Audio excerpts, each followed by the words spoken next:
सत्यों में भाव सत्य,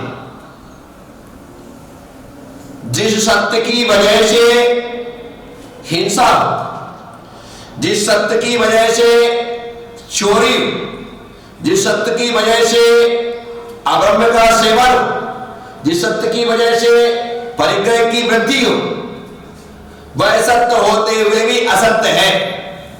इसीलिए यहां पर भाव सत्य के बारे में बतलाते हुए कह रहे कि यदि किसी ने पूछा कि यहां से चोर निकला है क्या, यहां से हिरण निकली है क्या, यहां से गाय गई है क्या, सामने वाला हिंसक प्रवृत्ति वाला है, आपने कहा हां अभी मैंने यहां से हिरण को जाते हुए देखा है, तो सामने वाला हिरण के पीछे जाएगा और हिरण का शिकार कर देगा।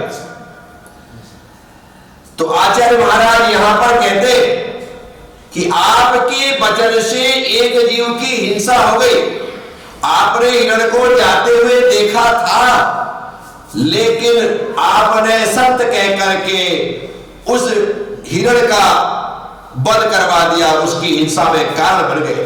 तो सत्य वचन होने के बावजूद भी वह भाव वचन असत्य होने, भाव से असत्य होने के कारण असत्य के अंतर्गत आएगा। दुष्ट व्यक्ति ने पूछा कि हाथ में मक्खी जिंदा है मरी है, आपने कह दिया मक्खी जिंदा है क्योंकि भरभराहट की आवाज आ रही थी। सामने वाला दुष्ट प्रकृति का था, उसने मक्खी मसल दी, मार डाली। आपके वचन सत्य होते हुए भी असत्य हो गए। क्या हो गए? इसीलिए उस समय पर आपको कहना पड़ेगा कि मक्खी मरी है, ताकि वह अपने हाथ से मक्खी को मुक्त कर दे। तो आपका वचन असत्य दिख रहा है, लेकिन भगवान कहते हैं यह भाव सत्य है, तुमने जीव को बचाने के लिए ऐसा बोला है ताकि उसकी जान बच जाए। यह भाव सत्य है।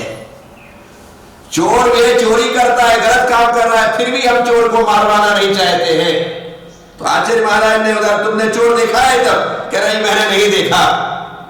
अब आपको चोर है, दंड तो मिलना चाहिए, पनिशमेंट तो मिलना चाहिए, लेकिन वह अपने कर्म का फल पालेगा। तुम क्यों बोल करके फंसवा रहे हो, पकड़वा रहे हो? क्यों फालतू में अपने माथे पर पाप ले रहे हो? वो तो अपने आप ढूंढेंगे, पकड़ेंगे, तुम तो कहते भाई मैंने नहीं देखा। तुम्हें पाप का भागीदार नहीं होना है। सिपाही है, सैनिक है, राजा के सेवक है, चोर को खोजने के लिए निकले हैं। तुम नहीं बताओगे तो वो ढूंढेंगे, तुम नहीं बताओगे दूसरे से पूछेगा, दूसरे बताएंगे, लेकिन तुम तो पाप से बच गए। हमें स्वयं को बचना है, ये महत्वपूर्ण बात है। और स्वयं को बचने के साथ साथ दूसरे जीव को मरने से बचाना है, फंसने से बचाना है, उलझने से बचाना है, पिटने से बचाना है। हम कितना बचा सकते हैं, हमारा प्रयास होना चाहिए। इसलिए जो जैन धर्म है, यह मारने वालों का धर्म नहीं, ये बचाने वालों का धर्म है।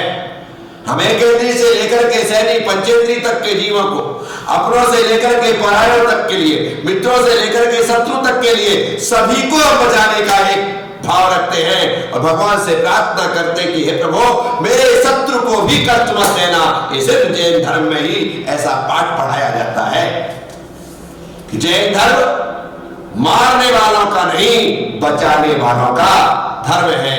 हमने स्वयं की जान को संकट में डाल करके दूसरों की जान को बचाने का पुरुषार्थ किया है, प्रयास किया। इसीलिए हमें धर्मानुसार अपना आचरण करते हुए भाव सत्य का पालन करना चाहिए। चलिए।